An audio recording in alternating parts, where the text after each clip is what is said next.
பரிசுத்த தேவன் ஆண்டவராகிய இயேசுவின் நாமத்தில் அன்பானவர்களே, உங்கள் எல்லோருக்கும் நாங்கள் எங்கள் வாழ்த்துக்களை தெரிவிக்கிறோம்.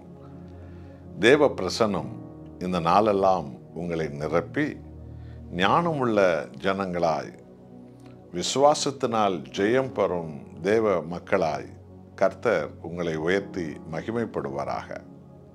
பிரசங்கி 7ஆம் அதிகாரம் 8ஆம் வசனத்தை வாசித்து பாருங்கள். பரிசுத்த ஆவியான தேவன் இத்தனை ஒரு ஜீவ சத்தியத்தை நமக்கு அவர் போதிக்கிறார். ஒரு காரியத்தின் துவக்கத்தை பார்க்கலாம், அதன் முடிவு நல்லது.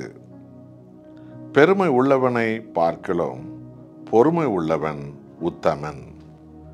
எத்தனை அற்புதமான ஒரு செய்தி! இன்றைக்கு எத்தனையோ காரியங்கள் மிக ஆடம்பரமாய் ஆரம்பிக்கப்படுகிறது, ஆனால் முடிவு மிகவும் சோகமாக முடிகிறது. எவ்வளவோ திருமணங்கள் கூட எத்தனை ஆர்ப்பாட்டமாய் அது நடக்கிறது, ஆனால் ஒரு சில வாரங்களுக்குள்ளே முடிவு துயரமாய் அது போய்விடுகிறது. எத்தனையோ ஊழியங்கள் கூட எவ்வளோ பெரிய விளம்பரங்களோடு கூட, எவ்வளோ பெரிய ஆர்ப்பாட்டங்களோடு கூட அது ஆரம்பிக்கப்படுகிறது, ஆனால் நாளடைவில் இச்சைகளும் பொருளாசைகளும் சுய பெருமைகளும் மறைவான பாவங்களும் அங்கே ஆளுகை செய்யும்போது எல்லாம் நிர்மூலமாய் விடுகிறது.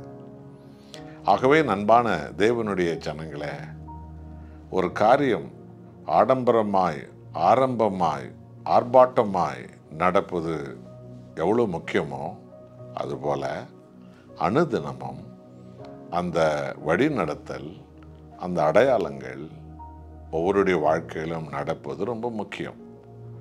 அதில் முடிவு இருக்கிறது. அதுவும் அதே ஆர்ப்பாட்டமாய், அதே உற்சாகமாய், அதே மனமகிழ்ச்சியாய், அதே சந்தோஷமாய், அதே அடையாளமாய் தான் இருக்க வேண்டும்.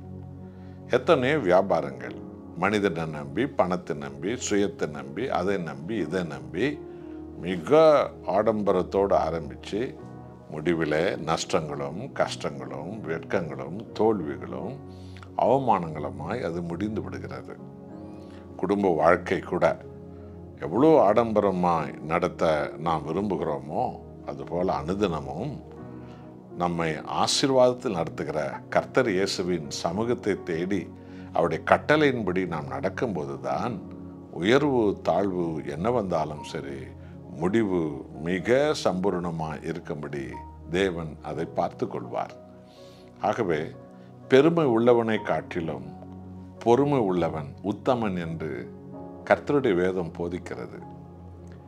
என்னோடு சேர்ந்து இந்த செய்தியை கேட்கிறவர்களே, பெருமைக்கு ஒருபோது இடம் கொடுக்க வேண்டாம்.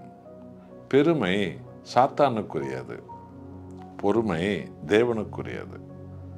பெருமைப்பட்ட சாத்தான் பாதாளத்தில் தள்ளப்பட்டான். இன்றைக்கும் பெருமை எல்லாவற்றையும் உடைத்துவிடும், பெருமை கீழே தள்ளிவிடும். ஆனால் பொறுமை உங்களை கனப்படுத்தும், உங்களை உயர்த்தும்.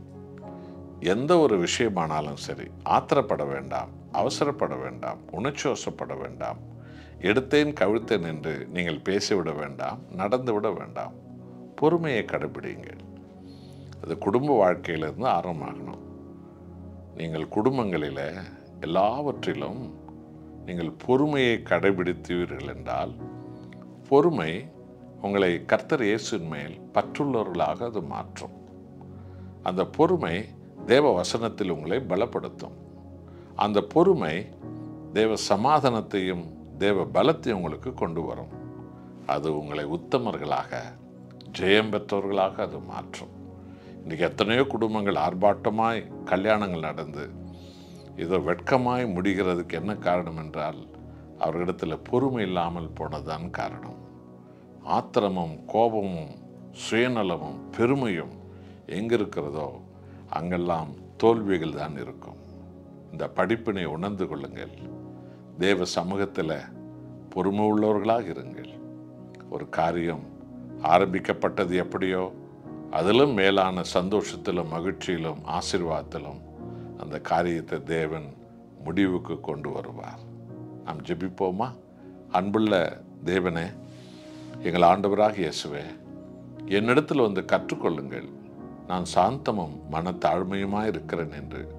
மனிதகுலம் முழுவதற்கும் சாந்தத்தையும் தாழ்மையும் கற்றுக்கொள்ள அழைக்கிற அன்புள்ள கர்த்தாவே, இன்றைக்கு எத்தனையோ காரியங்கள் ஆர்ப்பாட்டமாய் ஆரம்பித்து வேதனையாய் முடிகிறது. எவ்வளோ குடும்ப கல்யாணங்கள் ஆர்ப்பாட்டமாய் ஆரம்பித்து வெட்கமாய் முடிகிறது. காரணம், அங்கே பெருமைதான் இருந்ததை தவிர பொறுமை இல்லாமல் போனது. ஆகவே இந்த செய்தி கேட்கிற என்னோடு ஜெபிக்கிற ஒவ்வொருடைய உள்ளத்திலும் பொறுமையின் ஆவியானவர் வருவீராக.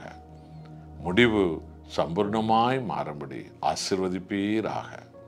இயேசுவின் நாமத்தில் பிதாவே, ஆமென்.